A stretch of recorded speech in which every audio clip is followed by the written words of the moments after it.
My parents immigrated to this country chasing what everyone knows as the American dream. You know, the classic story: move here, work hard, get a job, start a family, and eventually retire in peace. And for them, it worked. They succeeded. They got to live that life, and that's amazing. And for a long time, that's what America was to a lot of people. I'm sure some of you watching this right now have a similar family story.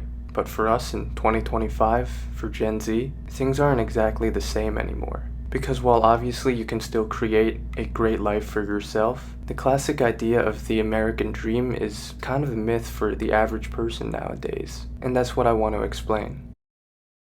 According to the Oxford definition, the official thing or whatever, the American dream is defined as the ideal that every citizen of the United States should have an equal opportunity to achieve success and prosperity through hard work, determination, and initiative. And that's a lot of nice sounding words, flowy rhetoric and all that. But just in practical terms, most people see the American dream as something much simpler. You work hard and you get to live a solid life. You should be able to achieve tangible goals, such as getting a meaningful, stable job that pays enough to live, being able to buy a house, starting a family and raising kids, building a legacy of your own, and even in a broader sense, feeling like you belong to a community or a unified country. But the reality now is that the list of things I just mentioned, it's not really feasible for the average person anymore to achieve all of them. Because, like it or not, the system is rigged in many ways. The gap between the haves and the have-nots is growing bigger and bigger.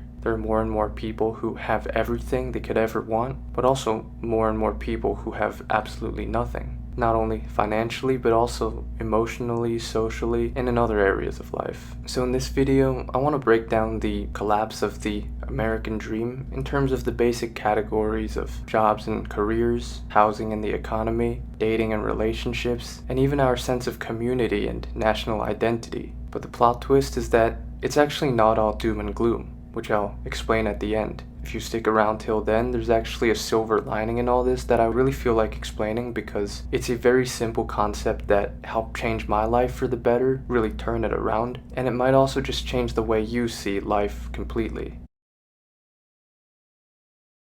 Let's just start with talking about jobs, which are the foundation of the American dream. In fact, this entire country is built on labor. And it used to be pretty simple. You get a degree, you work hard, and you're pretty much set. That was largely the deal for previous generations. My parents, and the parents of many other people I know, worked at the same company for over 20, 30 years, and built a solid life from that stability. But I feel like that's almost unheard of now, especially as our generation continues to get older and older. For one, just the application process itself is kind of ridiculous, and I feel like everyone agrees with that. You're expected to craft the perfect resume, condense your entire life's work into just a set of bullet points essentially, optimize it with specific keywords here and there so that the AI scanning software likes it, then submit it through automated systems that might reject you before an actual human ever sees your name. A lot of those don't even make it past the algorithmic filters, even though you spent hours and hours gone down the drain. And now you're not even just competing with the people in your local community or city. Thanks to remote work, companies are very comfortable outsourcing jobs to across the world, and you end up competing against people who are willing to work for a fraction of what you need just to survive here in America. Obviously, because of different currencies in different countries, it's a basic loophole for companies to hire cheap labor. I remember when I was looking for freelance jobs on Fiverr and Upwork, some of them were literally paying $3 an hour, and they had like 50 plus applications or something.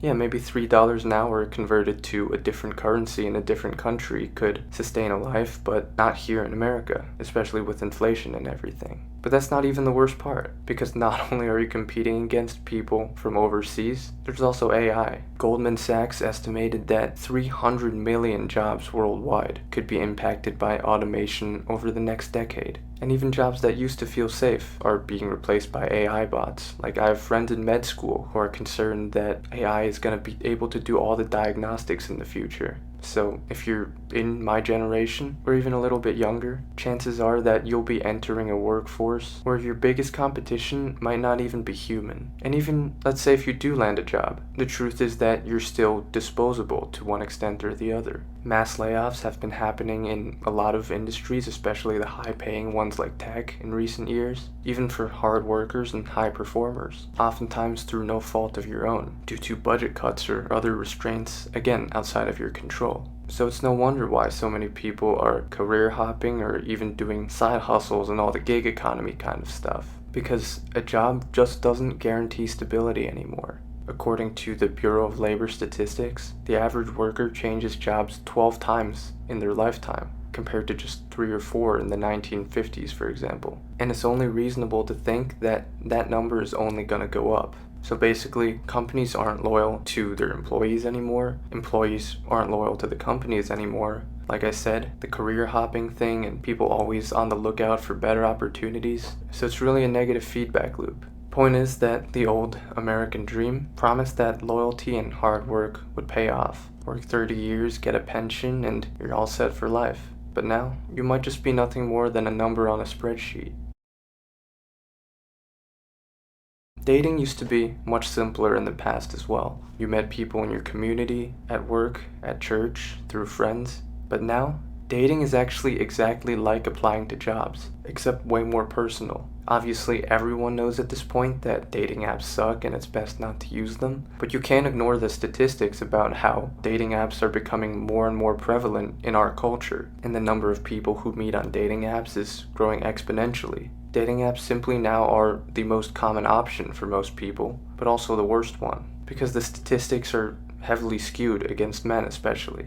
And it's not good for either side. Women have their share of bad experiences with people on dating apps, and for men, the average guy doesn't really get anything. Only a small top percentage of men get the vast majority of attention, and unless you're in that top percentage, you're basically invisible. Any guy can attest to this. You're constantly being judged for things you can't control. Your height, your bone structure, your hairline, your eye color. It's kind of dystopian in a way. And even if you do somehow manage to get a date, there's a decent chance you could just get ghosted after spending money and time on someone who never texts you back, might have just been looking for a free meal. But let's say you somehow do find the one and you get married. That's obviously amazing at first, but in effect, you're signing up for a system that is completely stacked against men. The divorce rate in the US is almost at 50%. Think about how insane that is. And when it comes to battles over custody and finances, men lose overwhelmingly. You can go on, I don't know, Reddit, any forum online, even other YouTube videos of people talking about their experiences. There's so many men out there who have lost half of their savings, lost their kids, lost their wife, and it's a scary prospect for anyone my age who's even thinking about getting into a relationship with someone. Again, if it was only like a one-off case, then most people would brush it off, but you hear these stories over and over again, not only online, but even through people in your own life. So it's no wonder why some people are just opting out entirely, not because they don't want love or they don't want kids, but because the system is designed to destroy you if it fails. Dating and relationships used to be about a commitment to build your life together. Now it just feels like a constant competition, and one that you're probably losing. And then there's housing, which might just be the ultimate symbol of the American dream, the whole white picket fence archetype. But the average home price in the US is now over $400,000. Meanwhile, the average Gen Z worker makes around, I think, $40,000 a year. When you factor in things like inflation and interest and, just other costs of living, healthcare, car payments, in the meantime while you're trying to save up, that math just doesn't work too well, no matter how many coffees and lattes from Starbucks you skip. And it's not just natural supply and demand. Giant corporations like BlackRock are buying up entire neighborhoods, turning potential homes into rental properties and driving up the prices even higher. In the housing market, you're not competing against other families anymore. You're competing against billion-dollar investment firms that have no limit on them because they lobby the government to lift any kinds of restrictions. And as a result, I think I saw a statistic where almost half of young adults aged 18 to 29 still live with their parents, the highest rate since the Great Depression.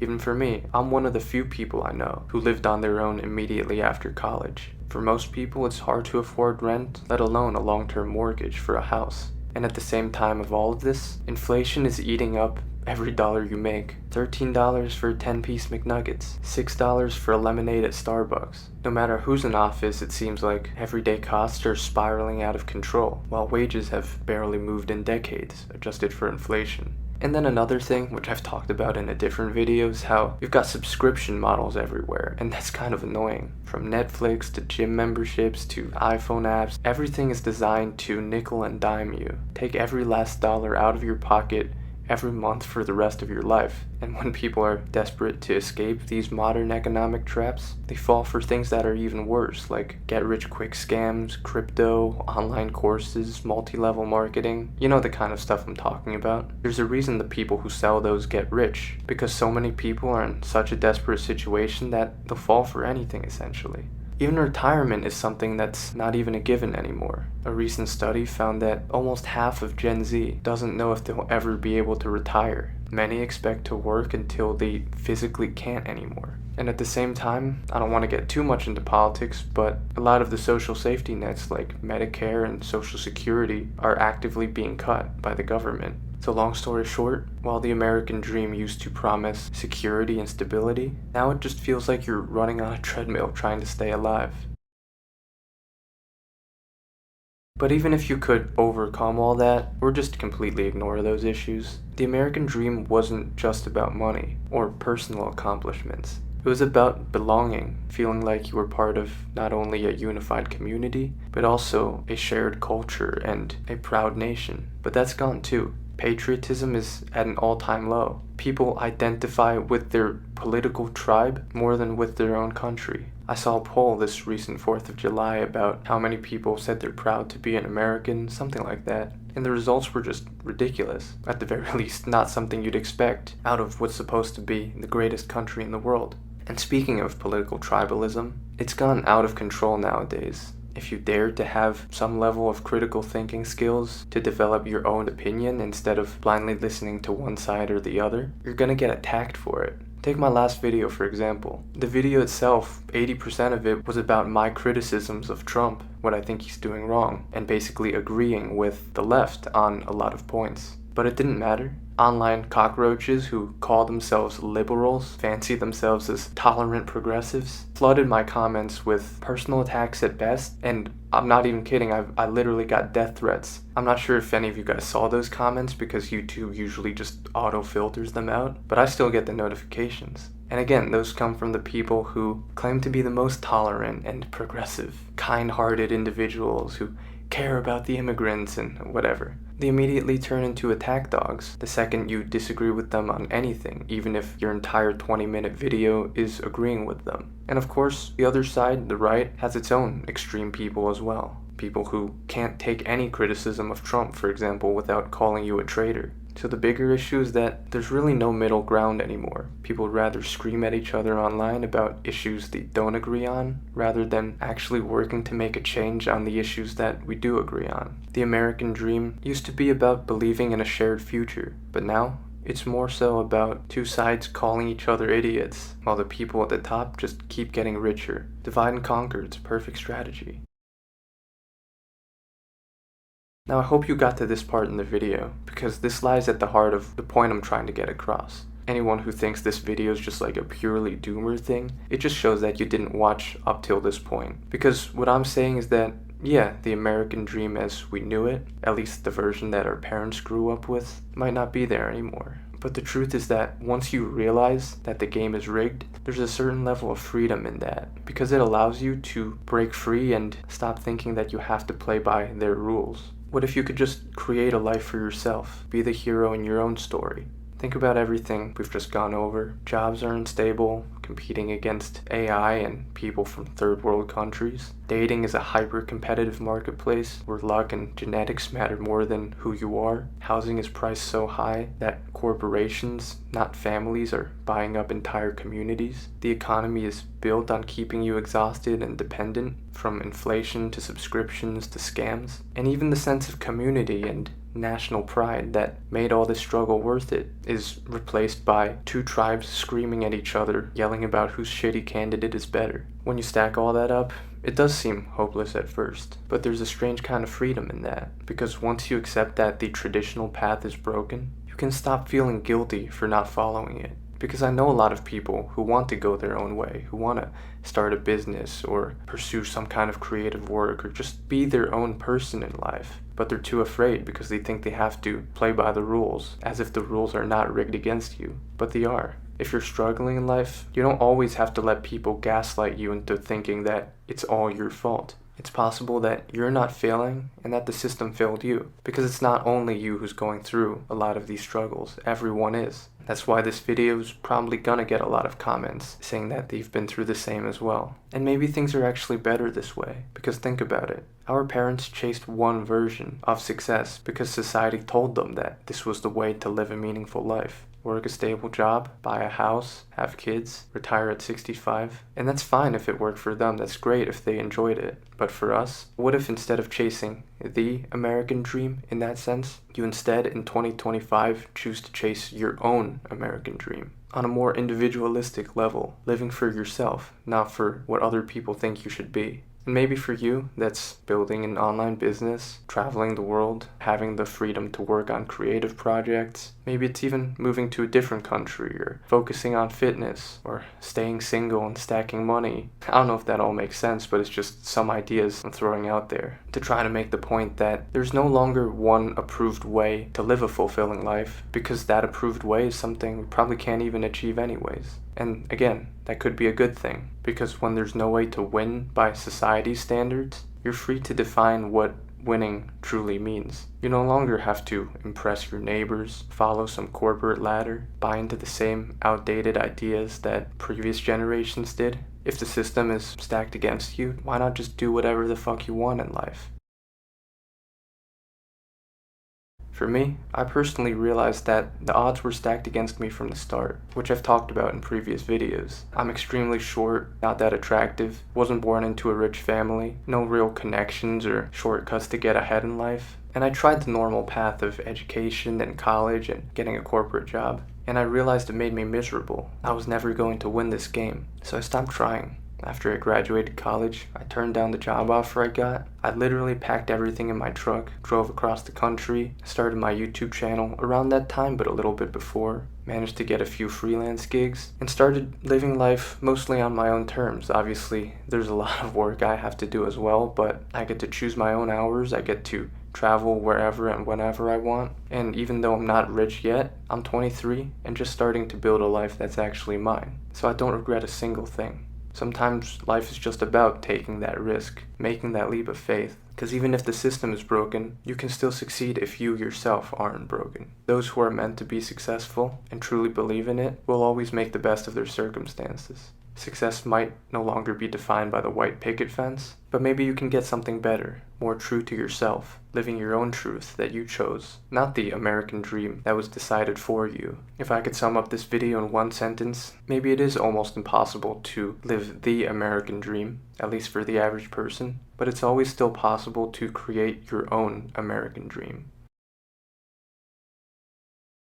Thanks again everyone for watching. I really hope you guys did have the attention span to get to the end, because this is not meant to be a doomer type of video. And if this video inspired or helped even one person out there feel like their voice is being heard, that means everything. Anyways, like I always do, I really want to shout out my supporters on Patreon and channel memberships. You guys are the ones who make this possible. Like I always say, I try to keep these videos as authentic as possible. Every part of this video is homemade. I don't take sponsorships. I don't try to sell you some kind of online course or digital product or affiliate links and all that. You don't see an advertisement in the middle of the video aside from maybe the default ads. So if my channel has ever helped you in some way, I'd really appreciate if you'd consider supporting the channel on Patreon or channel memberships. On Patreon, you can join our community chat. We actually have some really interesting discussions going on in there. Also some behind the scenes posts and updates. And then on channel memberships, you can watch some of my members only videos that are a bit more in-depth and personal, and also all my full-length live streams too. And if you're in either one of those, feel free to message me one-on-one through any platform. You can follow me on Instagram too, or message me on there if you're a Patreon or channel member. And of course, second channel, I post travel and hiking vlogs. Very cool stuff on there. Gonna have some videos from a recent trip to 2 new national parks that I've never visited before, so be sure to subscribe and check that out. And yeah, I hope you guys understood the real message of this video. Society might suck in a lot of ways, but your life doesn't have to. In fact, you can make it great. You can be the hero in your own story.